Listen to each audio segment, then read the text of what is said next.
So, to quickly recapitulate, mind is the form maker, what we call in Indian thought as Maya.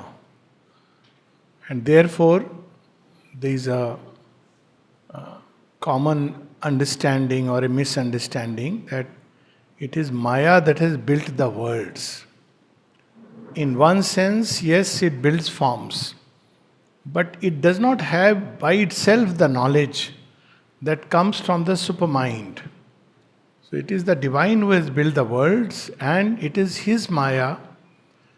When before these forms are built, they come into existence as we experience them, there is a status, the status of the divine mind, or the Vidyamay Maya, if you want to call it, where the unity of substance is intact.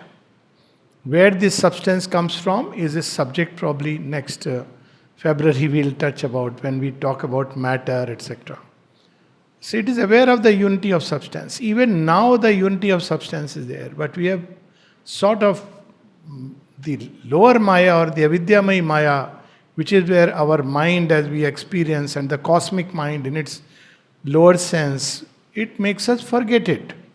So we don't understand that there is a unity of substance. But if we look deep inside, and sometimes we can experience this unity of substance, mothers experience it, yogis experience it, and sometimes in certain exceptional moments, human beings can experience even physically the pain of somebody else within themselves.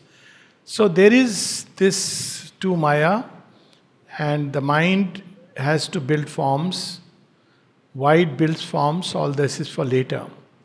Now, life is the energy which animates the form. So we have the car, the body of the car, and that form is built by the engineer. That engineer is the mind. And then there is the fuel, which is the energy. This energy is not limited to the car. The same petrol, diesel, solar, electrical, whatever we may say is a cosmic energy. It's available everywhere. But for the car, it is given for a particular purpose, and as we know, we have to keep on refueling it. So this energy is of various kinds. We speak of the fivefold movements. There is a lower energy, which is also an energy. There are some people who draw a lot of energy when they are in a party, or when they are gossiping, or when they are enjoying the food, not due to the food, but the enjoyment of the food, sexual activity during that time, excitement. But this lower energy tends to ultimately eat upon the form. So the form is originally not, because it invariably goes into the excess. The demand that it puts upon the form, the stress that it puts upon the form is excess than what the form can supply. So it begins to eat upon the form, and because it's a lower form of energy, degeneration, degradation, diseases, disorders, all that, turbulence, quarrel, anger, all this is part of that lower nature. Lust, fear, all this tends to enter because it's that kind of energy. Even fear is a kind of energy. People, they run when they are afraid. So it's an energy which pushes you. See how when the people get angry, how much energy that comes. Afterwards, this energy exhausts both the one who is getting angry and the other person. Why? Because it's that form of energy which, like the Asuric Rakshasic form, it eats upon. So it is what is hunger, that is death. Then there is higher forms of energy, thought, speech, intellectual activity, and of course seeking for truth, divine light. All this is higher forms of energy. And that's why, because speech is a higher form of energy. Udan, that's how, it is fed by the higher prana. That's why when mother says gossip is like, especially when gossip is combined with slanderous words and what one can call as abusive words, it is like committing spiritual suicide. So it's very interesting. Because this energy which is meant to walk, speech is the outer expression of thought. So thought is meant to uplift us. So the Vedic rishis speak about the ninefold thought and the tenfold thought. So these thoughts are meant to uplift us. They get expressed in speech. So if one gossips, this which is meant to uplift us, that begins to drag us down with the same violent speed. It's like an aircraft which is flying high. When it crashes, it's a dangerous crash. Nothing survives. Because when that energy is pulled down, that's why she speaks about. But many people draw a lot of energy from gossip. As they say, one can speak over the phone for half an hour without knowing whom one is speaking to. That may be still okay, but when one is speaking nonsense. So that's why all these things which are told in spiritual practice are not based on some moral diktats. They are based on solid scientific foundations which we do not know now. Fortunately, there is also samana, the energy which tries to harmonize everything. Vyana, which takes into account the universe energy in the environment with which this energy is conterminous. That's why one should be careful of the company one keeps, the kind of people with one associates. So all this is a whole science which we read, which are the implications. Then why death intervenes? Simply because energy in a life, in a particular life form, deep within it knows it is part of a cosmic energy. So it strives and strains. That's its nature. So when it strives and strains to regain that cosmic energy, it invariably spills beyond the form. It seeks for more energy from here, there, everywhere. So when it seeks from other forms of energy, after all, that is also individualized energy, unless one can open to sunlight and trees around. But beyond a point, that attacks us. So there is, because every form needs to affirm itself. The first law of life is self-affirmation of the form, because something is happening on the basis of the form. So every form tries to assert itself and seek its own affirmation.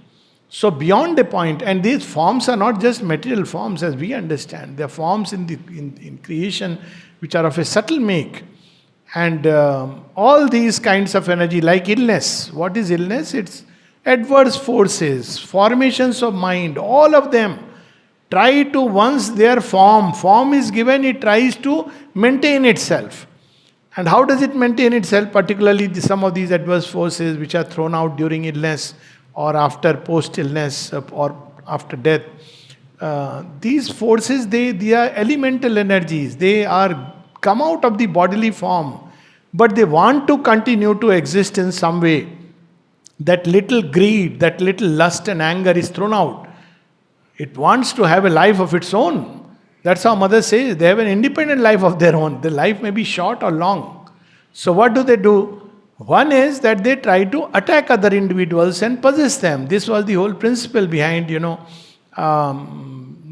if you visit a shamshan, you come back, and take a bath, and there is a ritual purification.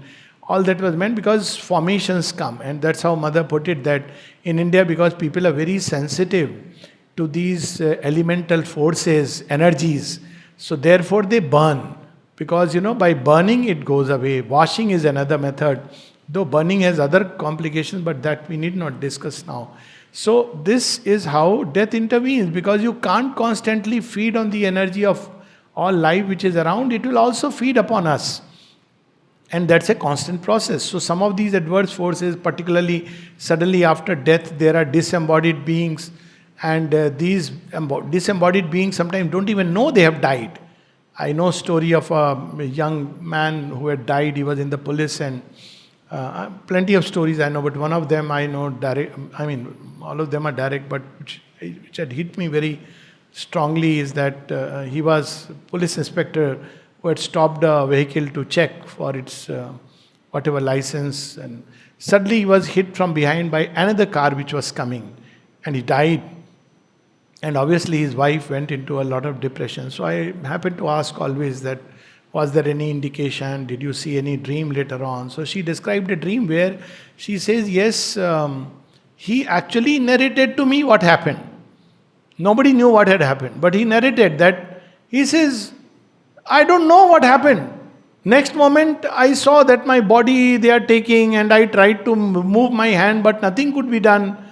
And he says, I don't know what happened. Then he says, possibly a car hit me, but I don't know what happened.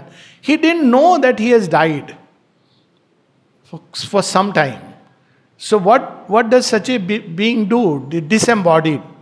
It wants to somehow survive somewhere because this is the instinct of life to preserve itself. So sometimes they latch on to other human beings. That's how Mother describes the Spanish flu, where there was that major who died and he didn't know people who die with bomb blasts. So post-war, all these things. So when they die of suddenly they are thrown out of their bodies. They don't know what has happened. So they try to create a kind of, they coalesce because forms are no more there. And this can, in addition, cause more fear, terror, because it's a coalition of fear. Let's put it like that. Everybody is afraid, last moment, and all this cloud further attacks people and fills them with fear. That's how Corona is spread so fast because of the intense fear that each death was generating. And thanks to us doctors who added, fear to the fear, not fuel to fire. So this fear, and at times they even attack and make somebody ill because they start drawing energy from the form. It wants to survive. What can you do? So poor fellow, he wants to somehow survive, so it begins to draw energy. And one has to learn to, it requires a tremendous occult effort and of course the divine protection. So all this is a play which takes place in cosmos. So that which is eating also gets eaten. Also when the demand is more and the fuel cannot sustain it, we have eaten a limited amount of whatever be the means that with which we are drawing energy. And then the demand is put too much. Then what does life do? It begins to eat upon the form. So all kinds of things happen, go on in the system. And the Mother speaks about it, that there are 4 forms through which we can draw energy. One is the inconscient, that is what normally food is, invariably associated with that. Second is from the environment around. Some people particularly are very open, who go into a nice little park or, beautiful place, hopefully not much contaminated by human presence. Then they can draw energy from the, all that is around. One can even come in touch with the divine presence which is in all things. That was Nishtha, Woodrow Wilson's daughter's, Margaret Wilson experience when she went to a park. Suddenly she felt an intense joy rushing into her. And she's 15, 16-year-old. And she just thinks, I wish God could have this joy. He does not know this joy that I am feeling. Then she felt, first initially she felt happy. I wish God could share this happiness. He doesn't know, He is up above. And then she is invaded by so much joy that she doesn't know how to contain it. And she hears this, that, who else but I am enjoying this. So she is totally taken aback. Of course, she ultimately came here. Her body couldn't bear all the inrush. So it's a very complex dynamics. So there are bodies which are not ready to bear the inrush of tremendous life energy. So that's why people who awaken Kundalini and draw energy from all kinds of things, if the body is not ready, it can even break down in the process. So this is a whole complex dynamics, because life is energy, but it is not just an energy in one form, another form, which is true, it is trapped inside. But all the time it is wanting to join the cosmos. And there is an interchange. So third layer is the vital interchange, which Mother says is not very healthy. Too much of gossiping around with people, socializing. And the fourth is to draw from the pure sources above. That's the purest, clean energy. That's solar energy for us. So, by above is not sun, but divine, the sun of divine consciousness. So this is what we read. But still, in that case, if somebody by some means could all the time live in the divine consciousness, so one should not die, technically. But still death will come. That's what Sri Aurobindo is trying to explain to us, and that's where we had stopped. That why death is still associated. So we are on page 205. But apart from all these necessities, but one thing we learn that when we treat environment, we should treat it with lot of care and respect because everything is living. So often we hear about landslides, we hear about, suddenly waters. We don't, there's a very nice book I had read. And there the person said, these mountains, when there is a landslide, it's something like when we have a wound, we want to repair it and we throw off the slough. So they throw off the slough. Why? Because people have built all kinds of huts and everything, and they are carelessly treading, carelessly moving about, cutting trees. So while there is a physical angle to it, there is a subtle angle to it. They are all living, even a mountain is living. And so at some point it reacts. And when it reacts, there is a cascade. Because these movements of nature are on a mega scale. They don't care human beings, so many human beings, that is for us. So this was known in Vedic civilization, where we see that everything was treated with respect, with love, with care, that's why when Hanuman brings Sanjeevani Booty, so at one level there is happiness, but the problem is it has disrupted the balance. So what does Lord Ram tell him after the Sanjeevani Booty emergency is over? He says, take it back and place it on the mountain. So the monkeys can't understand. I mean, Vanara, not monkeys. So they tell him, we will need it because who knows, so many will be injured. He says, no, you can't create this imbalance. So Hanuman goes back and keeps it. In the process, some portion falls at one place, I think Dronagiri, and couple of places it falls. Because he is supposed to put it back, because it disturbs the balance of nature, creation. So this is the whole approach that in ancient times Sanatana Dharma had. Because everything is conscious, everything is living. So when you take energy, take only that much which you need. This is why all these principles came up. But we have now developed a use and throw, utilitarian principle. Like, doesn't matter, take a big cone of ice cream. If you can't eat it, throw it away. This is a very dangerous culture. Because when we do that, then there is a hitting back. That's what we had read on page 205. And on the same page, down below. But apart from all these necessities, there is the one fundamental necessity of the nature and object of embodied life itself, which is to seek infinite experience on a finite basis. And since the form, the basis, by its very organization, limits the possibility of experience, this can only be done by dissolving it and seeking new forms. So this is what Hiranyakashipu did know. So he asked all possible ways that I should not die. Had he read the Life Divine, he would have understood this a foolish boon. I shouldn't die like this, I shouldn't die. All the neither day nor night, nor inside nor outside. He didn't know. That is not the reason. Nature will find the way to death. Because that fellow has to evolve into Ravan and Kumbhakarna, further into Kansa and Shishupal, further into the divine. He'll stop evolving. Because it has to have infinite experiences. And in one lifetime, on a finite basis, experiences are limited. And that's the story we all perhaps know. Prahlad, who was supposed to be Rani Lakshmi Bai's horse, and Jhansi ki Rani's horse. And he was here and he asked mother once in letter, Mother, I want an American wife. And it seems mother wrote, not in this life. And he died after 2 days. So, you can't get all these experiences. Though nowadays, if you see, there is an evolution fast forward. So, how much ever we may curse TV, internet, at one level it is also true that this mind, because it can take virtual, it is the ultimate experiencing agency. Senses are only giving the input. In one life, one can experience so much because it's evolution fast forward. This is not to say that we should have unlimited access to TV. Because it may be an unregulated fast forward, which is also dangerous. And it cannot be the same as on a finite basis. And since the form, for the soul, having once limited itself by concentrating on the moment and the field, is driven to seek its infinity again by the principle of succession, by adding moment to moment, and thus storing up a time experience which it calls its past.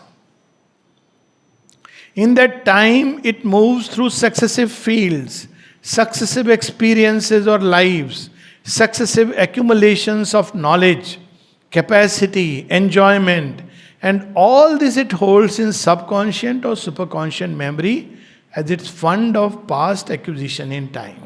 This we all know. Favorite pastime is photographs, and Google Photos has made it even worse because it keeps throwing up suddenly. So through this we relive a memory. You know how it. So still something in us has lived that experience, and it is getting integrated with the soul. And the interesting part is that even if that experience was a dangerous one, sometimes a narrow escape, but when we narrate it, there is a touch of delight of having escaped a near. You see, that's the interesting part, that life ultimately converts all experiences into delight. That's how it does it. Even when somebody goes through an experience, common experience of heartbreak, so during that time it's like the world is broken, not just the heart. But after 30 years or 40 years, when he narrates to his son or daughter, it happens, you will laugh one day, don't worry. The poor fellow doesn't understand that my world is crashing. All experiences ultimately get transmuted into delight. But one has to allow time, that's the whole thing. So this is the fun. So these past experiences, the reason why they are stored up is not because there is Mr. Chitragupt. Chitragupt is there as an entity, but his not purpose is holding a big ledger in which he has written, drawing a line, good deeds, bad deeds, good deed. I mean, just imagine of all the people. But everything gets documented because it's a fund of experience. So sometime when we go to a place, there is a deja vu feeling. Something similar we have experienced. And this goes on from life to life as our evolutionary fund. To this process, change of forms is essential. And for the soul involved in individual body, change of form means dissolution of the body in subjection to the law and compulsion of the all life in the material universe. All life will not allow one form to just keep on experiencing here, there, everywhere. First of all, it can't experience being in one finite body. Second, there is all life. As I said, it has to occupy a place. The balance of energy has to be maintained. So after a point of time, the soul itself makes a choice to withdraw, because it has to experience something maybe higher, something different, depending upon the level. Sometimes it can be as one 4-year-old boy had got killed in a car accident, strangely crawling almost near and then killed. And when mother was asked about it, she said he had taken birth just to experience this one thing. So we cannot imagine what kind of experiences the soul needs for its own evolution. So all this happens. To this process, change of form is essential. To its law of supply of the material of form and demand on the material, to its principle of constant intershock and the struggle of the embodied life to exist in a world of mutual devouring. And this is the law of death. And that's why the age-old wisdom that after a certain age you should not venture too much. Of course, a person with a strong vitality can do it, but otherwise there is the all life which is constantly devouring. So that's why there is death, the law of death. This then is the necessity and justification of death, page 206. Not as a denial of life, but as a process of life. See, we understand this when in one life a child wants to go abroad to study or work. And parents sometimes want to hold back. But if you really see at one level, the child needs to go, he needs to experience if such is his urge. And the possibility is there. This is how one grows. That's why when Utadi once asked mother that my relatives are calling me to UK for something I've forgotten what, should I go or not? She said, you go, it'll bring wideness. What is that wideness? Wideness helps us to understand different standpoints, different ways of life. Even traveling within India, one of the things which was, India is a world in its own right. So this used to be there when child grows up, then you send him on Deshatan, that's what it was called. That the adulthood and the maturity comes when once the child goes around and sees the world, we can say sees India, but also the world. And if we don't do it, this will come knocking at our doors.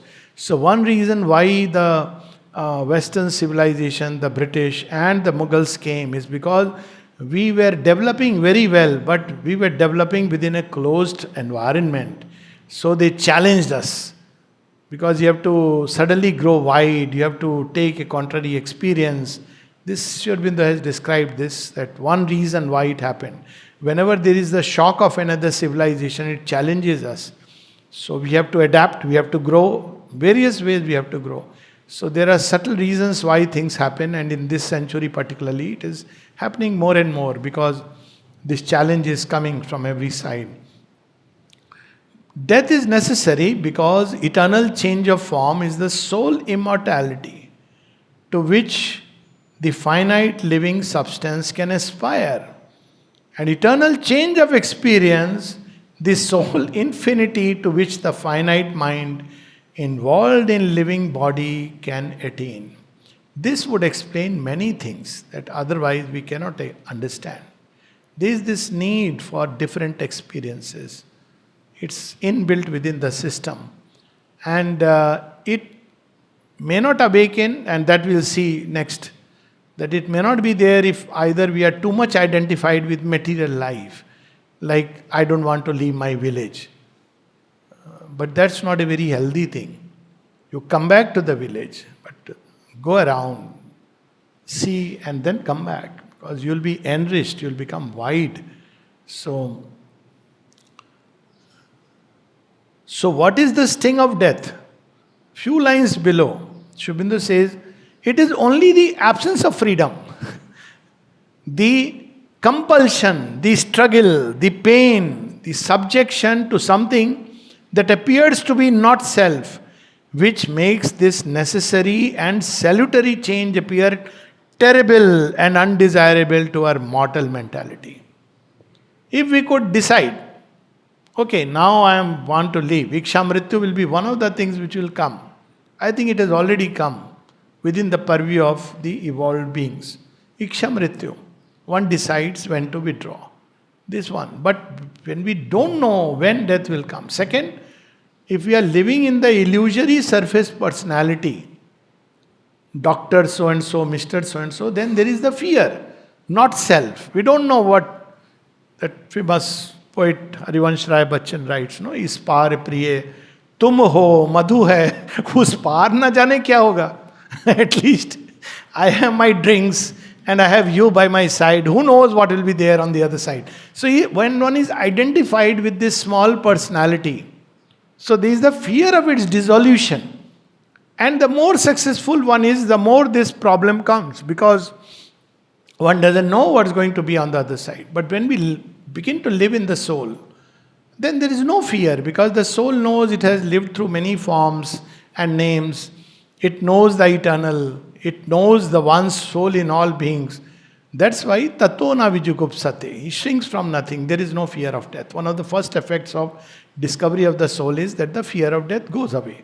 Because you discover that, it's an intuitive sense as well as one can actually experience that one has lived through number of lives. Maulana Rum says that, he says, why should I be afraid of dying? I died a stone, became a plant. I died a plant, became a tree. I died a tree and became an animal. I died an animal, became a man.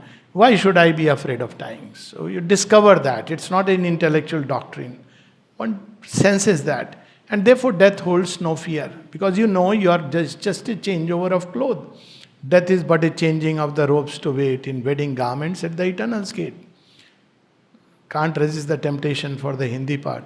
Mrityu hai paridhan badal karna pratiksha. वधु वस्त्र में चिर प्रेमी का शाश्वत वर का. Who would be afraid? Shubindo's poem. Death is but a changing. See, changing of robes everybody says, but this is the beauty of the Lord, how he puts it. Death is but a changing of the robes to wait.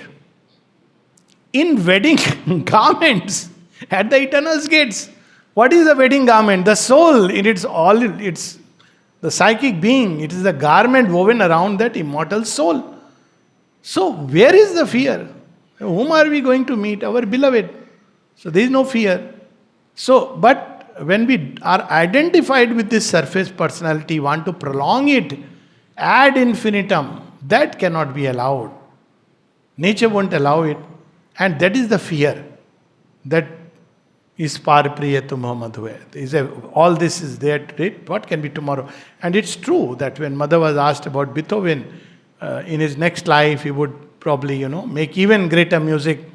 Mother said, who knows whether he'll come back as a musician or not? This was the question. She said, who knows? He may come back as a shoemaker. It is the same problem being approached from a different angle. And that is the logic behind don't condemn people and shoemaker and servant. Who knows where one will land up? That's how I know a very rich man doled out his money.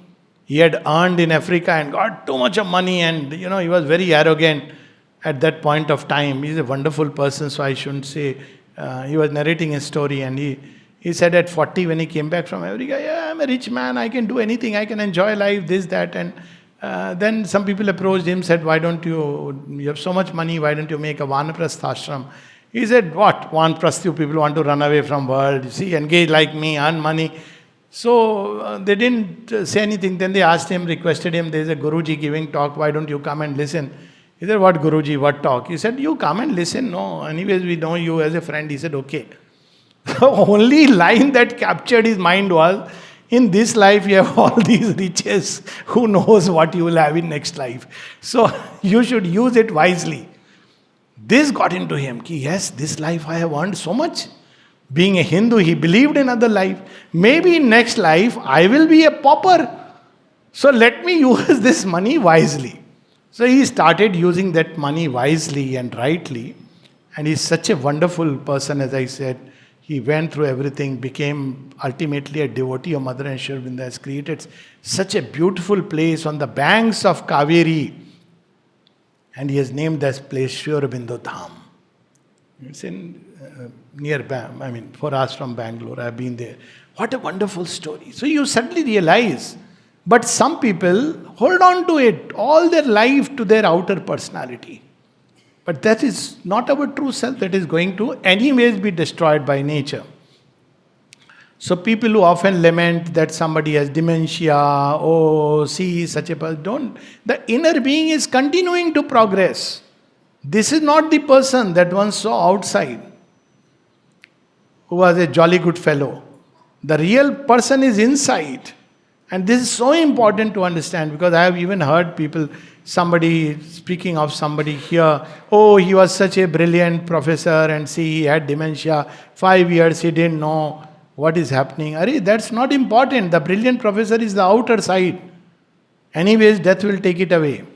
But the inner being who was a devotee of the mother, that is progressing. That's why euthanasia is so absurd. So anyways, all these things come.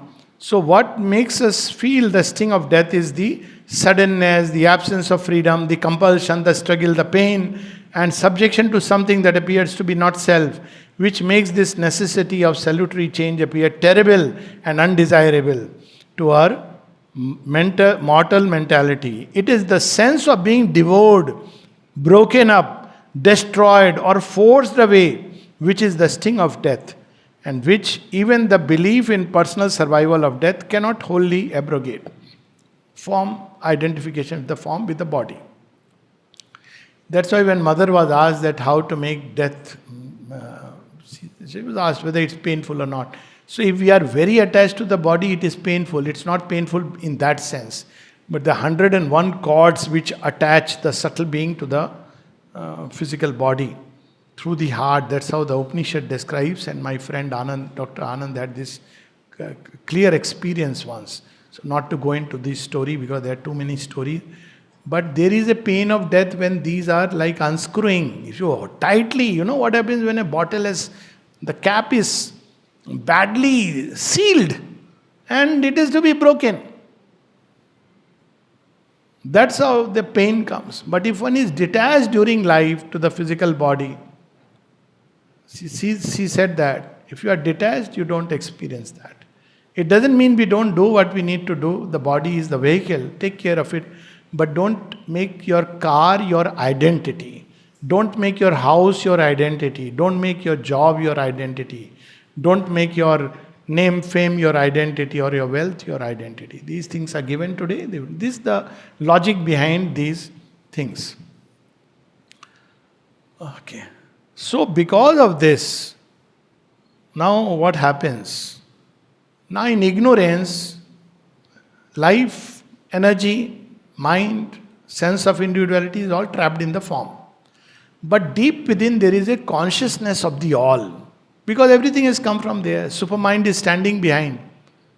So what happens? There is everywhere in life, plants, we see there is the differentiation, there is the unity. All plants are one plant, but there is the differentiation, which is different plants. Equally, it is true of all animal life. Different animals, but behind the same way of animal life. Same with human beings. Outer differences, inner unity. Same way we can say about all creation. So there is always the differentiation, there is the unity. So this differentiation is a very big process through which that Shravita will reveal to us in book 2. So that's for later. How the differentiation? But imagine to try to create differentiation when the basic truth is unity. It's a very challenging thing. And nature succeeds it. How? Through material forms which are so rigid. Unity is the truth. But differentiations have to be created. There is a purpose. So that differentiation is held. But like a bird in a cage, पंख फड़फड़ाते हैं. That's why we have the song. पंख होते तो उड़ जाती रे. Rasiya o Balma. Balma is of course the divine. If I had wings, I would have flown. This need is there to fly out of the cage. But it cannot. So what does it do? There is born in human beings the desire.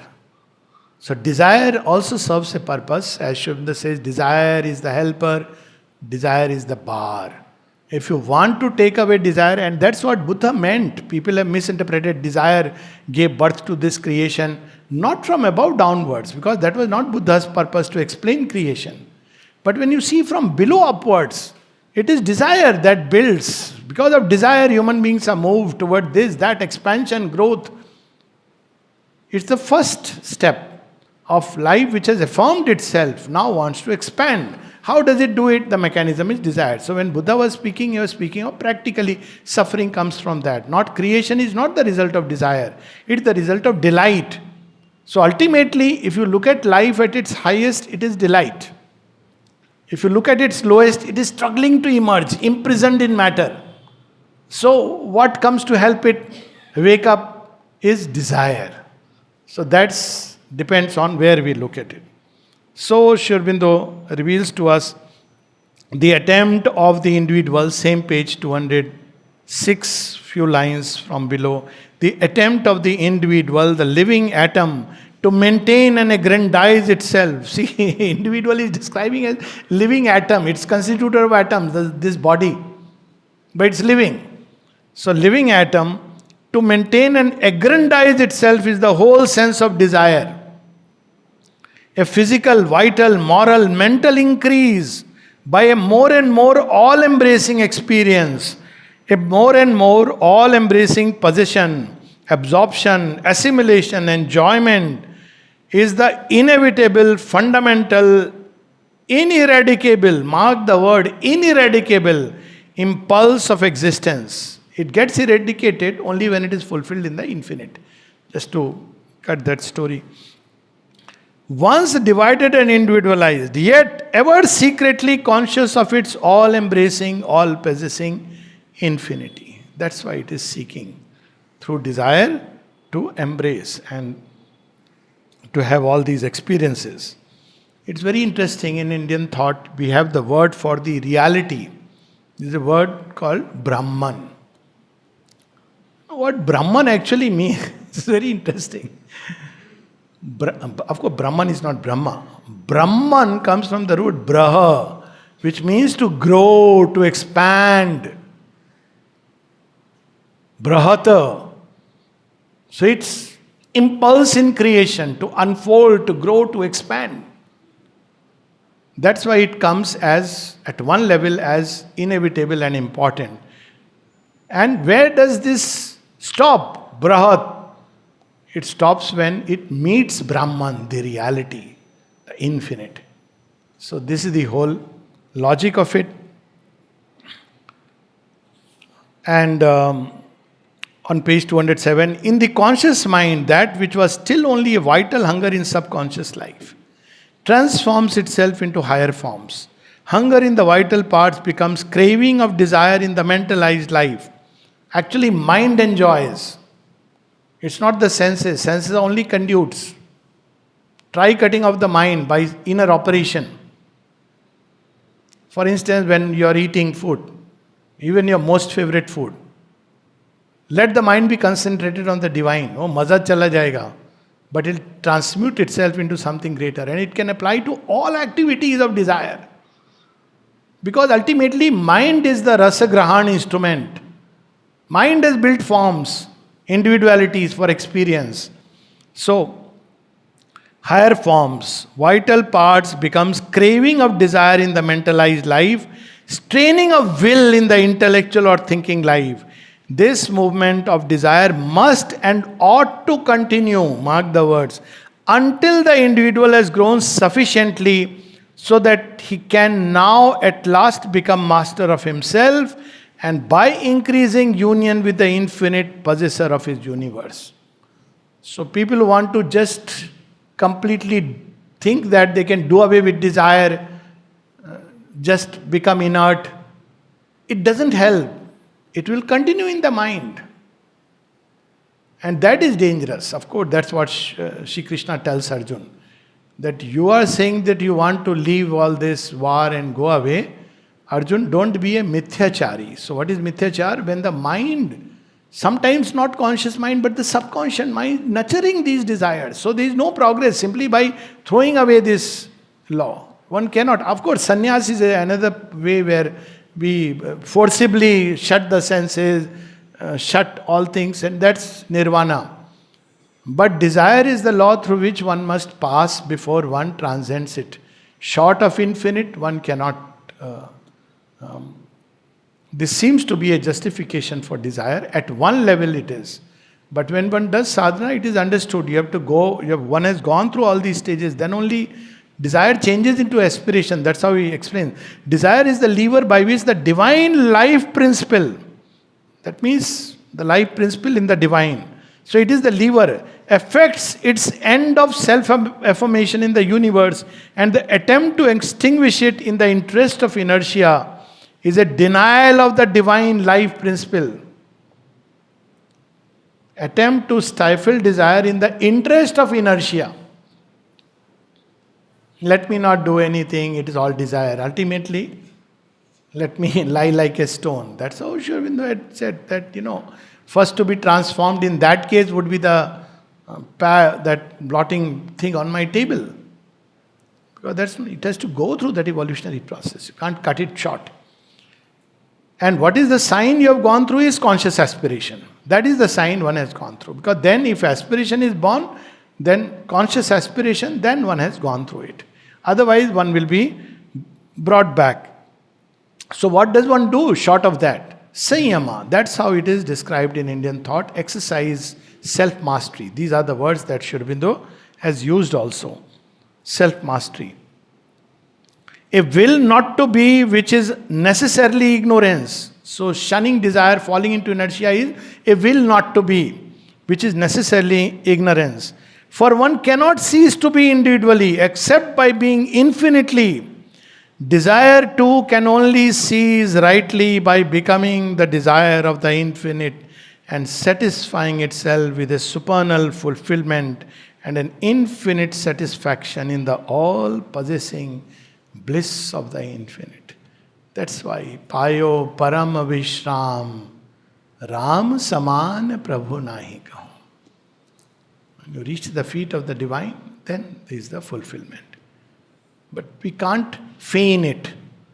That just because we have heard desire is bad and we don't even have aspiration for the divine and we just immediately cast it, it won't work. We have to exercise. The mind should control it, regulate it. And that also he'll describe us the way. Instead of devouring, it should change into love. And he'll explain that at great length. Meanwhile, it has to progress from the type of a mutually devouring hunger to the type of a mutual giving, of an increasingly joyous sacrifice of interchange. So what to do then if desire is there? And there is not yet the aspiration, conscious aspiration. One has not yet found the infinite. What does one do? So the first law of desire is hunger. That is death. To eat away. That's why coveting. That's why the Isha Upanishad says, Tena tyaktena bhunjita magrida kasya svidhanam. Grid, to hold, to possess. This is me, mine. Instead of that, learn to give and take. That Sri Aurobindo will describe it. Interchange. This is the way universe, that's what becomes yajna in the higher stages. That is the law of sacrifice, Shri Krishna says, with which I have instructed Prajapati to make the worlds. The law of sacrifice. That is the Purush Yajna, where everything in creation has come out of the one Purusha. So that Yajna at our level becomes the law of conscious interchange. Somebody who is only taking and not giving. But giving doesn't mean at the same level. Something has to be given. As the mother says, the greatest gift is the charity of wisdom. That's why the Brahmins, what did they give? They gave only wisdom. But the state was supposed to take care of them. They never coveted money. They were not supposed to. Now, of course, for every Hari Katha, 1 week you take. Not in, people say that don't give me check. I have heard from someone, don't give check. Because check has to be deposited. There is income tax. Now, this is nonsense. But that's how it has, because the law of desire is there. You may be a Pandit, you have read the Shastras, but you are still having this. You have not transcended. You have not applied the Sanyama. Whereas the true law, this instead of devouring, wanting, possessing, one has to learn to give and then take. Later on, there is a fourth status, but let's not jump the stages because each stage is so wonderful, interesting. The lower, the individual gives himself to other individuals and receives them back in exchange. The lower gives itself to the higher and the higher to the lower so that they may be fulfilled in each other. And that's why the Gita says something very interesting. He says when you do the yajna, you should do, that's about life, not just yajna. You should eat the leftover after you have given everything. Otherwise, you are a thief. Now you see. That's why Sri Aurobindo says, I have been using 14 annas on myself. That's an exaggeration, but Lord, He was always giving in nature. One thing that we see in Mother and Sri Aurobindo is just giving. So he says that, and 2 annas for God. So why the Gita says? Because if you do that, you are a thief. You will be bound by this ignorance more and more. You give. When you give to the higher, then the higher will give to you what you need. And that is the law of Yoga Shema Vahameham. After one has given to that, that's LIC has adopted it, but it's wrongly. But there is one truth in it. First you give, so you give the premium. Then when you die, now they have different plans. So sorry, they have nice plans while living. But when you die, somebody, your wife or somebody will receive a huge amount. So so first you have to give. This is the higher law. The lower law is only wanting. Second is, okay, I have received so much, maybe I'll also give a little bit. That's why those who do not give, having received, they are thieves. That's how the Gita puts it. That give, then whatever is left over. There's beautiful stories in Upanishads to that extent, to Sasti, Chakrayan, but anyways, time always there. The human gives itself to the divine, and the divine to the human. What a beautiful line. First you give. Why? Because there is no place left for the divine to enter. The all in the individual gives itself to the all in the universe and receives its realized universality as a divine recompense. So when you live for all, the divine who is behind the all will take care of you. That's how there are these great ones who live only for, not for their selfishness. So you see, this is the law of desire, which is, it's still a desire, but something higher. Thus the law of hunger must give place progressively to the law of love. The law of division to the law of unity. The law of death to the law of immortality. How beautiful these lines. Romanch bhar jata hai. Law of division must give place to the law of unity. That's how immortality is path. The law of hunger must give way to the law of love. Such is the necessity, such the justification, such the culmination and self-fulfillment of the desire which is at work in the universe. So, but this is not enough. This is a last step, but that should have been the will speak of in the next one. Here he only hints it, so we need not. But the other aspect which we experience here, and that's a small little aspect which we can just touch upon, just one page is left, is incapacity. Again, because this life in the individual wants, always feels all life is one. How does it experience it? How does it even, its hunger can be satiated? How can even its law of love be fulfilled? Because there is a limit. And that limitation is incapacity. Even when we are giving, you reach a point where the container becomes empty. Unless that container is linked to the infinite. That's why Mother says, receive everything from the divine, but then give universally. That's the way it should be. But it's not easy, it takes time.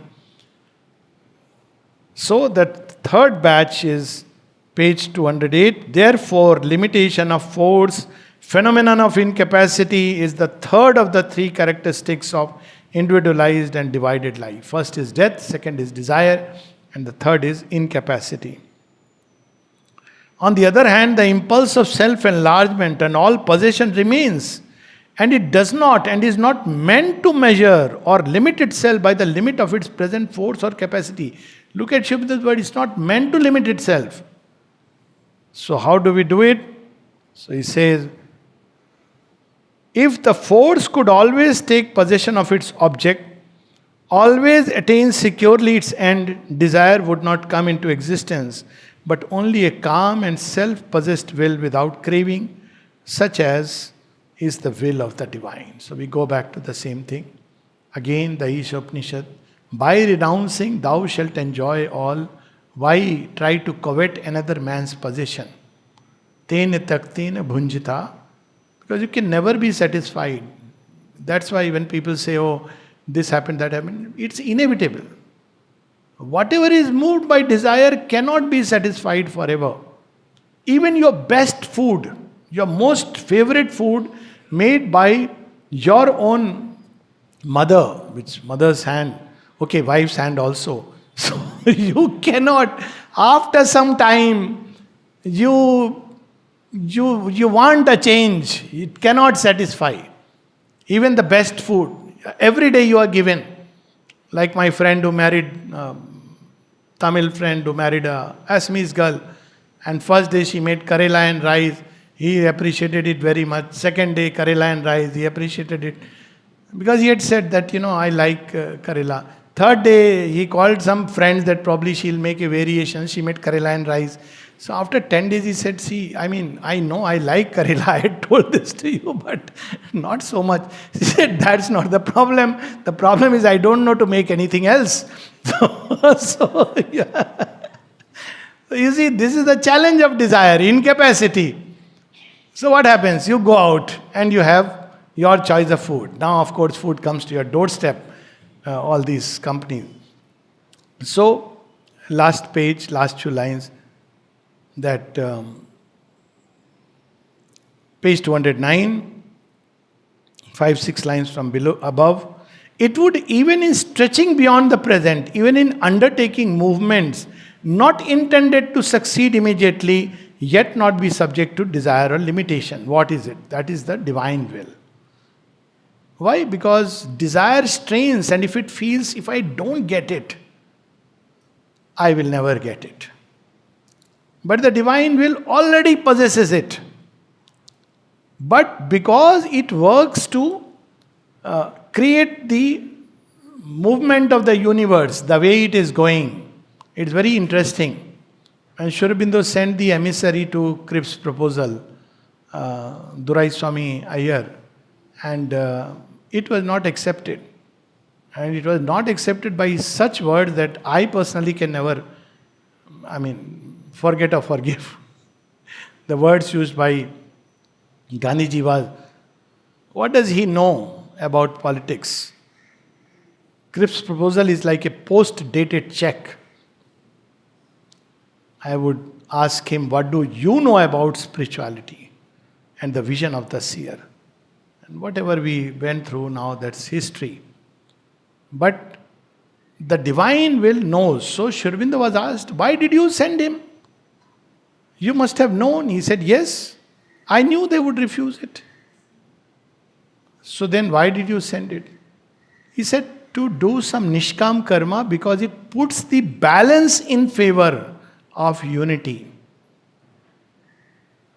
Karma is gone, that energy is gone, which will fulfill itself. That's why in Independence Day speech he says that the union must come and will come. When he talks about India, Pakistan and all this unified India, it is bound to come, because now when he speaks these words, when he puts his will in favor, that's why he contributed to the war fund during the Second World War. So these are ways by which the divine acts, even if there is no immediate fulfillment because of the play of time. Still the fulfillment is assured in future time. Because he knows it's already, that's how Mother said, India is free. It took 32 years for India to be free. That's why Shri Krishna tells on the Mahabharata war, Arjun, you have won. Pandavas have won. And Duryodhan, you just check out. I am showing you the result. See where your dead body is lying. But it took 18 days, destruction of all armies from both sides except 18 individuals who survived at the end of the day. 18 Akshayani Sena was destroyed.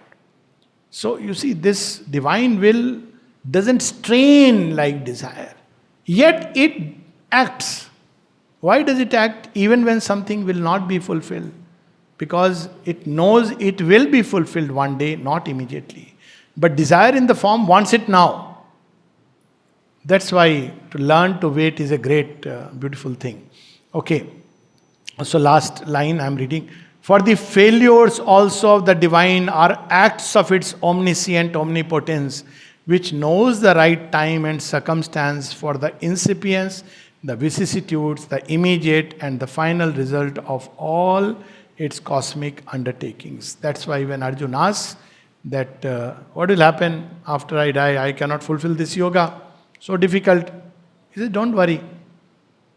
Even if you cannot do it, you will come back in better surroundings, better circumstances, better bodies to fulfill what you have started today. That's the great assurance and promise of the Lord. It is the law of creation and the cosmos. We'll stop here. We'll come back after 5-7 minutes and then continue again.